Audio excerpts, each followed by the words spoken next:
Welcome back. You're watching the Forbes India show. I'm in conversation with Chris Nassetta, the president and the CEO of the Hilton Hotels Corporation. Chris, I'd like to focus this part of the interview on your India plans. Now, in 2007, your alliance with the Oberoi Group failed. It came apart. That was the year you joined the Hilton Group, and that is, in a sense, what almost killed your brand in India. It wiped out any presence of Hilton in India. You would consider that alliance as a very bad move, because ultimately all it resulted in was lost time, and it proved to be a big setback for your plans for the emerging markets.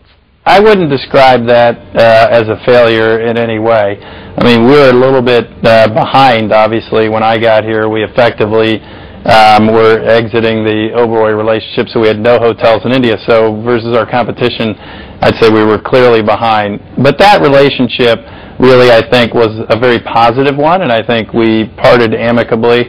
It was positive in the sense that even though it was a licensed relationship, it gave us a much better foundational understanding of India upon which we could structure and grow into the future. And if you look at what we've been doing in the last few years since I've been here with a terrific team that we've built at the company, and particularly in India and internationally, we've been growing faster than anybody else. So we went from having no hotels in India to today having 5 operating hotels. We're going to double that this year. We're going to triple that by the end of next year. We've got 20 hotels in the pipeline, another roughly 20 hotels under negotiation. And our goal, which is a very serious goal and one I think that is very attainable, is to be the #1 of all the globally branded hospitality companies in terms of our presence in India within 5 years. So while we may have gotten a little bit slower start, I'd say at this point we're the fastest growing of the major global brands, and I have every intention of seeing us be #1 in that kind of time frame.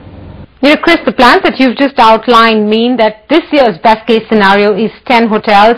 At the most, you'll be adding or coming to a total of 40 to 50 hotels over the course of the next 3 or 4 years. Now, one of your competitors, a larger one albeit, but Starwood already has 31 hotels in India and aims to have about 100 hotels by the year 2015. Again, I say this, if the Oberoi alliance had not happened, you would have in fact been far ahead of where you are today, which is just 5 hotels. Right now, because of the failure of that alliance, you are far behind your competitors.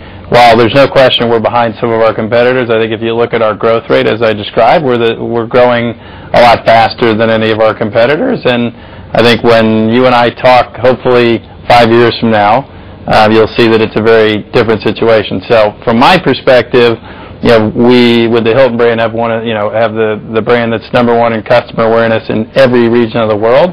We have a very big pipeline. We have, we're the fastest growing in this region of the world, and I think it's an opportunity. So being behind gives you an opportunity, to do more than you could have done, frankly, if you were ahead. Well, getting ahead, could become easier if you considered inorganic plans. I'm sure you've watched the kind of interest we've seen that ITC has had in the Oberoi Group. Oberoi's been building defenses. At one point it was the same story with the Leela Group. Do you believe that the better and, of course, faster way to grow in India will be inorganic, and that you may choose to participate if consolidation opportunities do come up in this marketplace? Listen, I think it's always possible. Never say never, but I think the plan we have and the numbers that I articulated that are going to take us from 5 today and 10 at the end of this year and 15 at the end of next year and 50 plus over the next 4 or 5 years are really based on organic growth. I don't think our strategy depends on having to do anything inorganic. To the extent there were opportunities that were available, obviously, like anybody else, we're going to look at those, but our plan is not certainly dependent on that. What kind of opportunities are you talking about? Let me put up a hypothetical example, which you're not going to like, but I'm going to do it nonetheless. For instance, if the Oberoi Group was in play, again, hypothetically, if it was in play or any other large hotel chain in the country was in play, would you be interested? Would you be an interested bidder? Would you fight a hotly contested battle? What kind of opportunity are you referring to? Unclear. We'd have to do a lot of work to figure that out. As I said, our strategy at the moment is the one of being an organic strategy. We think with the 5 brands where we have definitive plans in India, which are Conrad and Hilton and DoubleTree and Hampton Inn and Hilton Garden Inn, and the 6 being Waldorf Astoria that we plan to introduce hopefully in the next few years, and the opportunities that we have with the development partners that we have in the country. We've got plenty to do, and we'll get to our objectives very easily, doing it in an organic way, and frankly, we'll get there in a way that is pure to the brands that we plan to introduce or that are already in Indian markets. So again, never to say never, but we're not out really actively engaged in any inorganic activity, and I'm not saying we couldn't at some point. We're not now, and are very focused on our organic growth plans. All right, so you're ruling out inorganic to some extent. You're, of course, on the back of that Oberoi experience, I'm guessing also ruling out any big alliance of any sort with an Indian hotel chain. So let me focus this last question on how you hope to go about that organic expansion plan. Do you intend to tie up with, retail or real estate players rather, because you already have tie-ups with DLF, including the Eros Group. So could there be 1 or 2 large tie-ups, or will this be hotel by hotel, property by property, a case-by-case organic expansion? I think it's going to be both. We have a terrific relationship with DLF.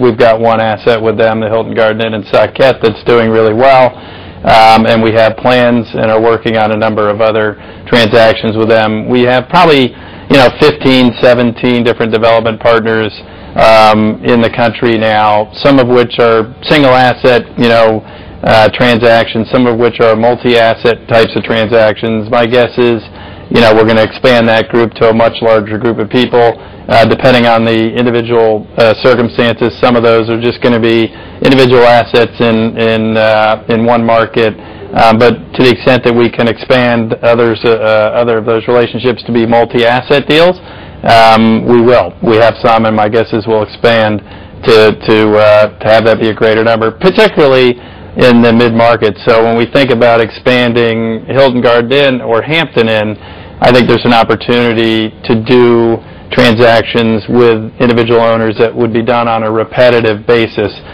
where they would be significant multi-unit deals. And that's not unlike what we've done, frankly, in other parts of the world as we've expanded those brands.